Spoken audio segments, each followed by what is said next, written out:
എല്ലാവർക്കും പുതിയൊരു വീഡിയോയിലേക്ക് സ്വാഗതം. എല്ലാവരും സുഖമായിട്ടിരിക്കുന്നു എന്ന് വിചാരിക്കുന്നു. ഇന്ന് നമ്മൾ തയ്യാറാക്കാൻ പോകുന്നത് നല്ലൊരു കോഴിക്കൊട്ട ഉണ്ടാക്കുന്ന ഒരു വീഡിയോ ആണ് കേട്ടോ. കോഴിക്കൊട്ടയ്ക്ക് വേണ്ടിയിട്ട് നമ്മളൊരു അരമുറി തേങ്ങ ചിരണ്ടി എടുത്തിട്ടുണ്ട്. അതുപോലെ തന്നെ ഉരുണ്ട ശർക്കര മുഴുവനും ചേർക്കുന്നില്ല. ഇതിൻ്റെ ഒരു കാൽഭാഗം മാത്രമേ നമ്മളിപ്പോൾ എടുക്കുന്നുള്ളൂ.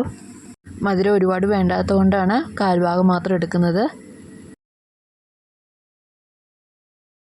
നമ്മളങ്ങനെ ആവശ്യത്തിനുള്ള ശർക്കര ചിരണ്ടി എടുത്തിട്ടുണ്ട്. ഇനി ചിരണ്ടിയെടുത്ത ശർക്കര നമുക്ക് തേങ്ങയുടെ കൂടെ തന്നെ മിക്സ് ചെയ്യാം.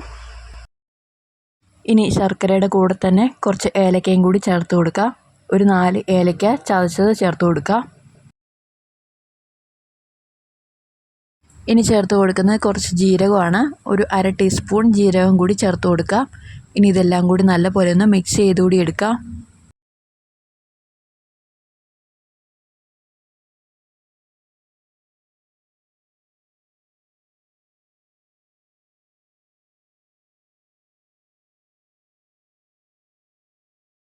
ശർക്കരയും തേങ്ങയും കൂടി നല്ലപോലെ ഒന്ന് മിക്സ് ചെയ്ത് കഴിഞ്ഞാൽ ഇനി അത് നമുക്ക് മാറ്റി വെക്കാം.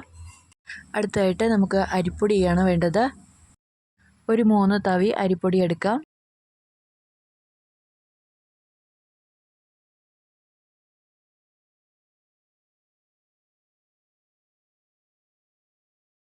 ഇനി അരിപ്പൊടിയിലേക്ക് ചേർത്ത് കൊടുക്കുന്നത് നെയ്യാണ്. 1 ടീസ്പൂൺ നെയ്യ് കൂടി നമുക്ക് ചേർത്ത് കൊടുക്കാം. നെയ്യുടെ കൂടെ തന്നെ കുറച്ച് ഉപ്പ് കൂടി ചേർത്ത് കൊടുക്കാം. ഒരു 1/2 സ്പൂൺ ഉപ്പാണ് ചേർത്ത് കൊടുത്തിട്ടുള്ളത്.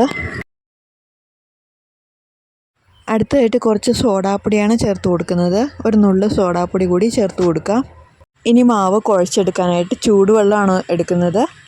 നല്ല തിളച്ച ചൂടുവെള്ളത്തിൽ തന്നെ നമുക്കിത് നല്ലപോലെ ഒന്ന് കുഴച്ചുകൂടി എടുക്കാം. വെള്ളം കുറച്ചായിട്ട് ഒഴിച്ചു കൊടുത്ത് പാകത്തിനൊന്ന് മിക്സ് ചെയ്തെടുക്കാം.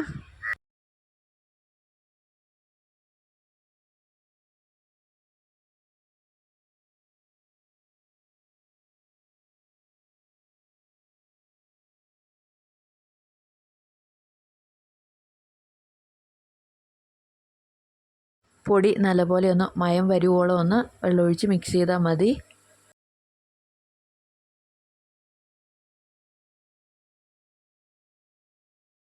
പാകത്തിന് വെള്ളമൊഴിച്ച് കൊടുത്ത് നമ്മളിത് നല്ലപോലെ മിക്സ് ചെയ്തിട്ടുണ്ട്. കോഴിക്കട്ടയ്ക്ക് പാകത്തിനായിട്ടുള്ള മാവ് കുഴച്ചെടുത്തിട്ടുണ്ട്. ഇനി കുറച്ച് മാവ് കയ്യിലെടുത്തതിന് ശേഷം ഒന്ന് അമർത്തി നോക്കുക. നല്ല ഷേപ്പിൽ കിട്ടുന്നുണ്ടെങ്കിൽ നമ്മുടെ മാവ് റെഡി ആയിട്ടുണ്ട്. ചൂടുവെള്ളത്തിലാണ് നമ്മൾ മിക്സ് ചെയ്തത്, അതുകൊണ്ട് തന്നെ നല്ല ചൂടുണ്ട്. ഇനി ആ ചൂടൊന്ന് ചെറുതായിട്ടൊന്ന് ആറിയാൽ തന്നെ നമുക്ക് കോഴിക്കൊട്ടയ്ക്ക് വേണ്ടിയിട്ട് ഉരുട്ടിയെടുക്കാവുന്നതാണ്.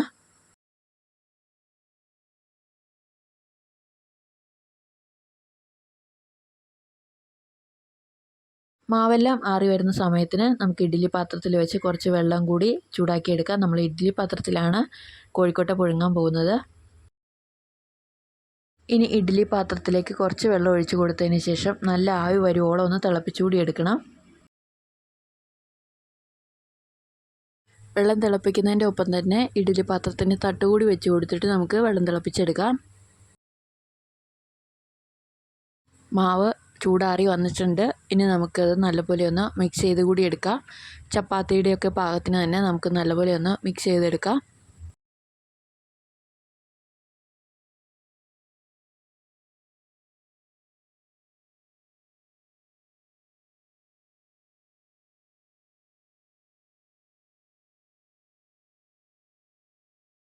മാവ് പാകത്തിന് തന്നെ കുഴച്ചെടുത്തിട്ടുണ്ട്. പാത്രത്തിൽ നിന്നെല്ലാം വിട്ട് നല്ല ഷേപ്പിൽ ആകുന്നോളം നമ്മൾ കുഴച്ചെടുത്തിട്ടുണ്ട്.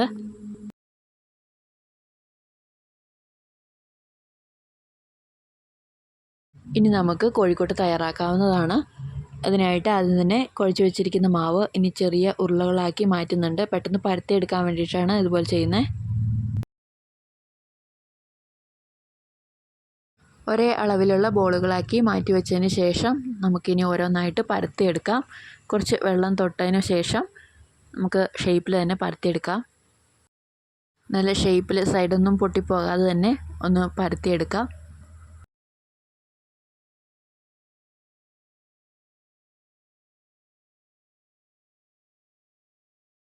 നമ്മൾ ഈ ഒരു വട്ടത്തിൽ തന്നെ പരത്തിയെടുത്തിട്ടുണ്ട്. ഇനി ഇതിലേക്ക് തേങ്ങയും ശർക്കരയും കൂടി മിക്സ് ചെയ്ത് വെച്ചിരിക്കുന്നത് കൂടി ഫില്ല് ചെയ്ത് കൊടുക്കാം. ഒരു തവി ശർക്കരയാണ് വെച്ച് കൊടുത്തിട്ടുള്ളത്. ഇനി സൈഡെല്ലാം നമുക്ക് കൂട്ടി നല്ലപോലെ ഒന്ന് യോജിപ്പിച്ച് നല്ലപോലെ ഒന്ന് ഷേപ്പ് വരുത്തിയെടുക്കാം. ഒട്ടും ശർക്കര പുറത്ത് വരാത്ത പോലെ തന്നെ മിക്സ് ചെയ്തെടുത്തതിന് ശേഷം ലാസ്റ്റ് കുറച്ചുകൂടി വെള്ളം കയ്യിൽ തൊട്ട് നനച്ചതിന് ശേഷം ഒന്നുകൂടി ഉരുട്ടി കൊടുക്കുക. അങ്ങനെ ചെയ്യുകയാണെങ്കിൽ കുറച്ചുകൂടി നല്ലപോലെ ഷേപ്പിൽ നമ്മുടെ കോഴിക്കോട്ട കിട്ടും. ഇതുപോലെ തന്നെ ബാക്കിയുള്ള എല്ലാം നമുക്കൊന്ന് ഫില്ല് ചെയ്തെടുക്കാം.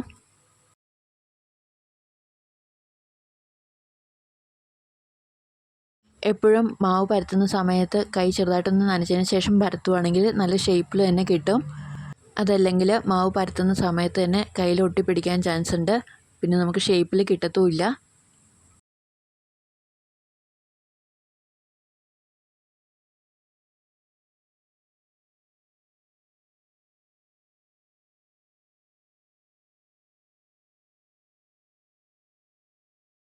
ഇതുപോലെ തന്നെ ബാക്കിയുള്ള മാവെല്ലാം നമുക്ക് തേങ്ങയും ശർക്കരയും വെച്ച് നിറച്ചെടുക്കാം. നമ്മൾ ഉരുട്ടി പാകത്തിന് വെച്ചിരിക്കുന്ന കോഴിക്കോട്ടയെല്ലാം ഒന്നിച്ചല്ല വേവിക്കാനായിട്ട് വെച്ച് കൊടുക്കുന്നത്. ഒന്നിച്ച് വെച്ച് കൊടുത്താൽ ഒട്ടിപ്പിടിച്ചിട്ട് നമുക്ക് അവസാനം എടുക്കാൻ ബുദ്ധിമുട്ട് വരും. അതുകൊണ്ട് എപ്പോഴും ആദ്യം ഒരു നീക്ക് വെച്ച് കൊടുത്ത് നല്ലപോലെ ഒന്ന് ആവി വന്നതിന് ശേഷം ബാക്കി വെച്ച് കൊടുക്കുകയാണെങ്കിൽ ഒട്ടും ഒട്ടിപ്പിടിക്കാതെ തന്നെ നമുക്ക് കോഴിക്കോട്ട തയ്യാറാക്കി എടുക്കാൻ പറ്റും.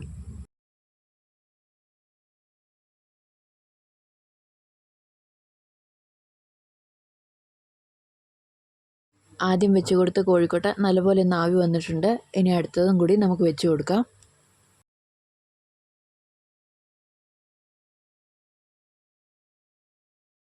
ആദ്യം വെച്ച് കൊടുത്ത കോഴിക്കോട്ടയുടെ മേളിൽ തന്നെയാണ് രണ്ടാമത്തതും വെച്ച് കൊടുത്തത്. ഇനി അടച്ച് വെച്ച് നല്ലപോലെ ഒന്ന് ആവിയേറ്റി വേവിക്കാം. പാകത്തിന് തന്നെ വെന്ത് കെട്ടിയിട്ടുണ്ട്. നമുക്കിനി അടുപ്പത്തുനിന്ന് ഇത് വാങ്ങാം. നമ്മുടെ കോഴിക്കോട്ട അങ്ങനെ റെഡി ആയിട്ടുണ്ട്. ഇനി കഴിച്ചാൽ മാത്രം മതി. വളരെ പെട്ടെന്ന് തന്നെ നമുക്ക് തയ്യാറാക്കി എടുക്കാം. നല്ല ടേസ്റ്റിയാണ്. എല്ലാവർക്കും വീഡിയോ ഇഷ്ടപ്പെട്ട് കാണുമെന്ന് വിചാരിക്കുന്നു. ഇഷ്ടപ്പെടുവാണെങ്കിൽ ഒന്ന് സബ്സ്ക്രൈബ് ചെയ്യാനും കൂടി മറക്കരുത്. അതുപോലെ തന്നെ നമ്മളെ സപ്പോർട്ട് ചെയ്യുന്ന എല്ലാവർക്കും ഒരുപാട് നന്ദിയുണ്ട്. വീണ്ടും നമ്മളെ സപ്പോർട്ട് ചെയ്യുക. ഇനി അടുത്തൊരു വീഡിയോയിൽ കാണാം. അതുവരേക്കും എല്ലാവർക്കും ബൈ.